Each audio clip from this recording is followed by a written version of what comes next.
Hey, it's Trudy at Henna Happiness, and I'm actually at Henna Happiness today, which is also now known as the Crystal and Sage Boutique, because we've evolved over the 12 years that we've been here. Now, one thing I'd like to talk to you today about is my astrologer side. I'd like to share with you about the coming eclipses.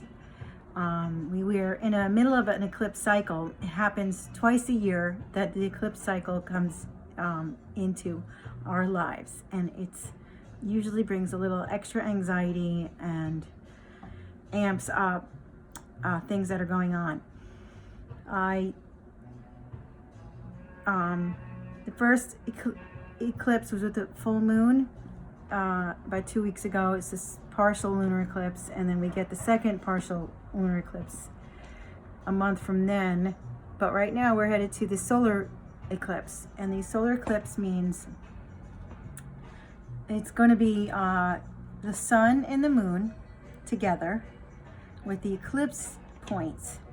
So the sun and moon come together when there's a new moon, and the solar eclipse means that new moon goes in front of the sun. So when the moon and the sun and the moon usually come together, it's a more peaceful time of the month. It's, it brings us more inward, and then also it when it's an eclipse energy though, it usually just brings up the vibe and can create an energetic. When the nodes align with the sun and the moon, one way to understand the nodes is through the ancient Indian tale of the churning of the ocean. Basically, all the gods and goddesses that usually had divine superpowers had a shrap or a curse put on them. And this curse caused them to lose their abilities to have superpowers. And what happened was all the creepy crawlers, all the serpents, and all the more negative demonic energies started taking over the planet, and they knew they had to do something. So what they did was they decided to drill into the ocean to get to the Amrit, or the nectar of immortality. So I wish we could do that right now, right? Just drill the ocean for some Amrit. So that's what they did, and because they are gods and goddesses, they churned the ocean. They say they used a Shiva lingam and back and forth drilled into the ocean until the nectar came through, and they all got some and drank from it. And now I kind of like, when I was told this tale, I kind of saw them going back to some beautiful kind of a open castle with columns and this beautiful patio overlooking like this amazing ancient time, and that they had a jar of it, or like in a special fountain. And what happens is one of the serpents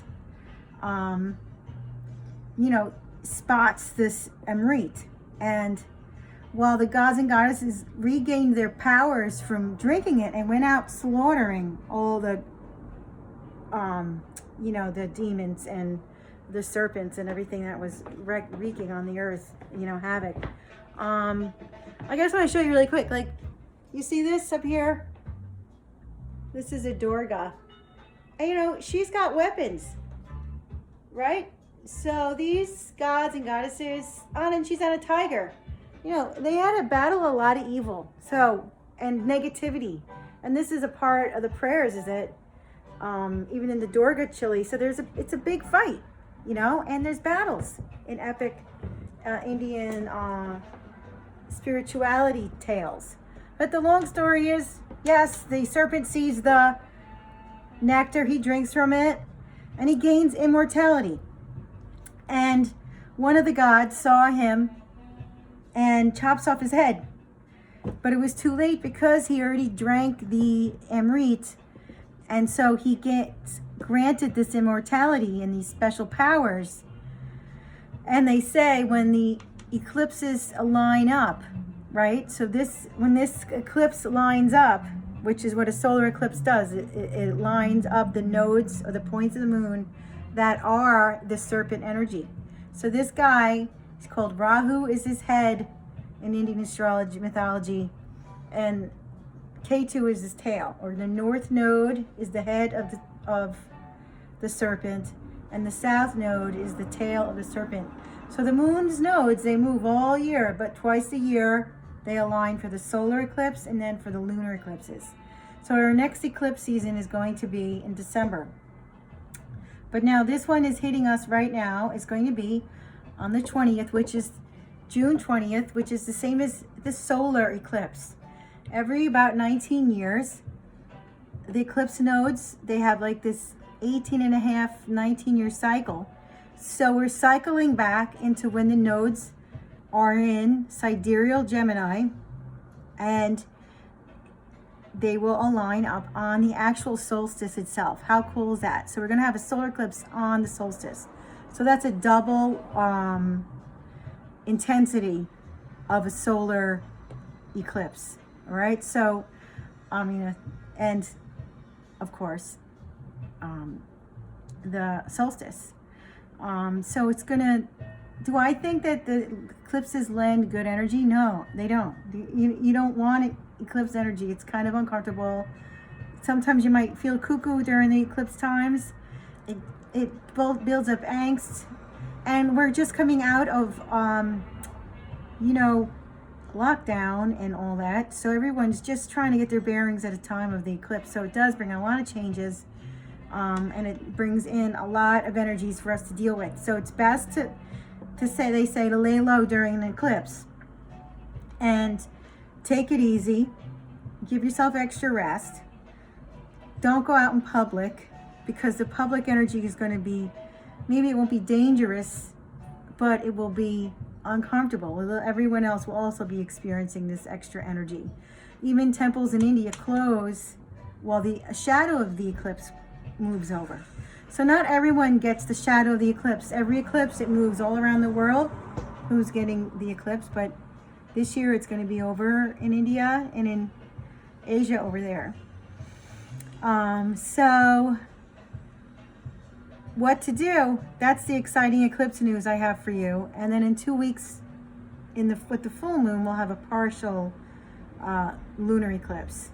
So, and we're also having Mercury retrograding, and that will be right there in with the eclipse. So we'll be feeling that effect with the eclipse. So it's going to be an interesting time for everybody. And I do want to wish you a happy solstice. And if you ever want to see how this works in your charts, I'm available for readings. And you can go to hennahappiness.com and pick out a reading, and we'll set up a time for you. Thanks for listening for today. Astrology with Trudy on Facebook. And follow us on Instagram at Henna Happiness Crystal and Sage Boutique, where I put up daily updates and quick information about astrological transits on our shop stories. You got it. Okay, talk to you later. Bye.